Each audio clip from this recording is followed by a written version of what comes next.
In this video, I'm going to show you how to export a Blender file as an OBJ with textures. First, select the object that you want to export. This step is important if you only want to export specific object. Now, just go to the top menu and go to Files. And from here, just go to Export, and when you hover over Export, you will see different export options.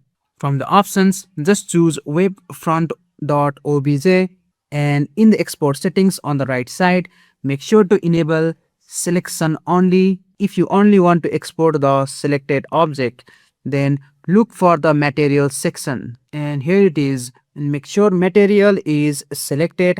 This will export the material file along with your OBJ. You can also enable PBR extensions if available to improve how textures are handled.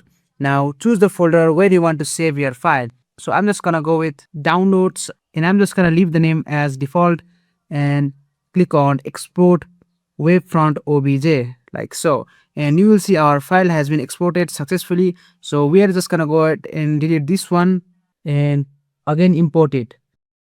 The download path was download, and untitled OBJ was the file name.